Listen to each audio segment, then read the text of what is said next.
Hey guys, so I don't usually make videos, and I don't expect anyone I know to see this video, but I felt I had to impart some wisdom on whoever might stumble across it. I don't know. I mean, I doubt anyone I know in real life is going to see this, so it doesn't really matter. But, I'm just here to talk about detachment and growing up and how to become adjusted to the discomfort of outgrowing people and um, yeah, like situations like that. Because sometimes there will come a time in everyone's life where, the people you've been surrounding yourself with for a long time, they no longer align with your values and they no longer understand you. And it hurts, and you want to keep these people around, and you want to beg, and you want to plead, and you want to abandon yourself for them. But sometimes you just can't do that. And I think it's very important to have the skills to effectively manage disconnecting and distancing from people, because sometimes it needs to happen. Like sometimes actually, like, your life is going in a direction that they are not compatible with. Got a frappuccino. Anyways, it's like holiday themed. Anyways, so I learned a story from my counselor at school. She shared the story with me when I came into her office with my own problems, and it definitely made me feel a lot better because it's like a success story almost.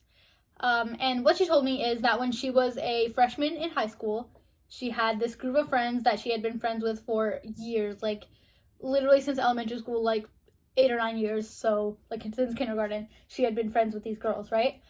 And one day, some speculation rumors started going around, and everybody thought that my counselor who told me the story, everyone thought that she said something bad about someone that she didn't say. She didn't say this. It was just a rumor. Somebody started it. She doesn't know why. And instead of talking to her about it and being like, hey, like this has been going around, her friends, her closest friends that she's been friends with for years, all instantly dropped her. They stopped talking to her. They didn't let her near them. They iced her out completely. And she told me that if she had tried to explain herself, so she tried to explain herself, like she was like, hey, like this isn't true. But had she insisted, had she been like, no, like this isn't true, like she did this, she did that, it would have drawn on for a long time, and it would have not been good. It would have become a he said, she said. So she said the first thing she did upon realizing that nobody was listening to her, she stopped. She stopped going places they'd be. She tried her best to avoid them, make sure that they never saw her.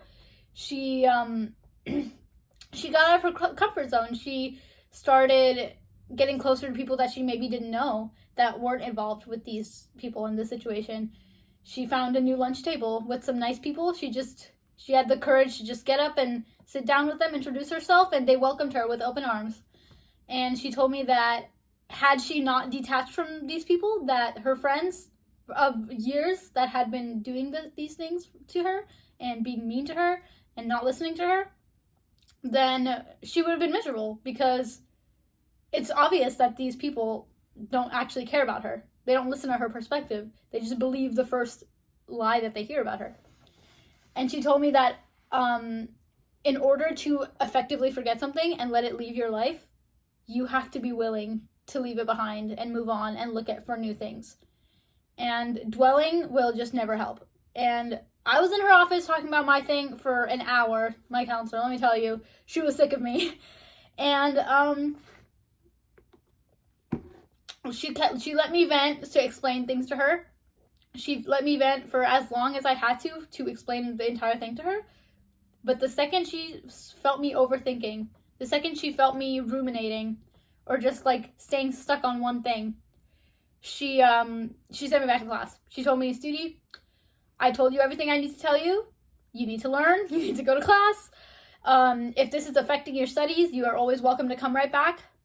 But I feel like you got everything out there. I taught you the lesson you need to know. You seem much more enlightened, so I'm going to send you back to class. So she sent me back to class. And on the way back to class, I was thinking about this.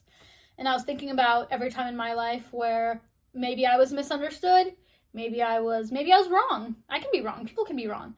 And I was met with, people who didn't want to understand me, people who didn't understand me, people who iced me out, people who were mean. And I thought about how I would go home every day on the same bus and my routine would be the same. And I realized that I could do what my counselor did.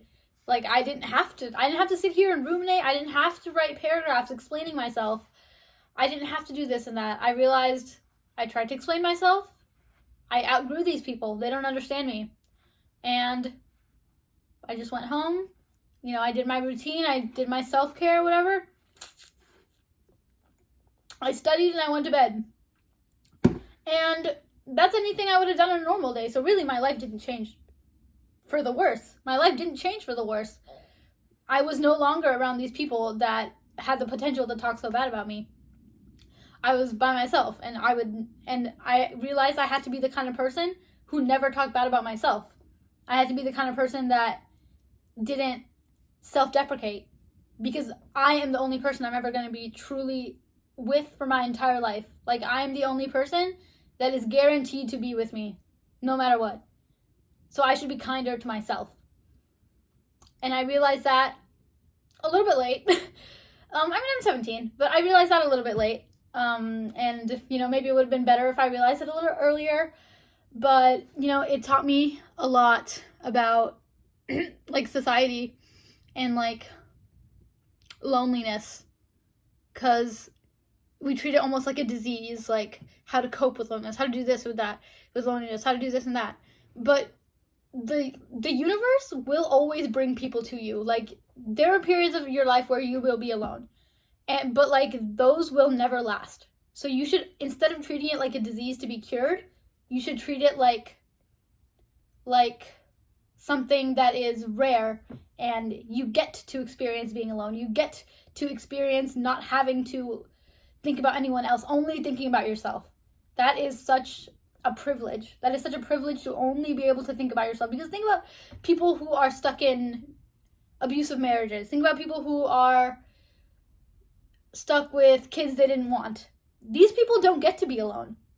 These people don't get to have the freedom of only caring about themselves. And that is what you get from being alone, and it is a great freedom. It is rare, and you will not get to experience that in your life for the majority of your life. So while you do, you should be appreciating that. You should be taking it as an opportunity to come back home to yourself and find yourself. Find your sense of self. Think, what do I like? What do I want to do with my life? Instead of worrying, but like, this person will think that, this person will think, no. There's no people. You are alone. You can think whatever you want. You can do whatever you want with your life.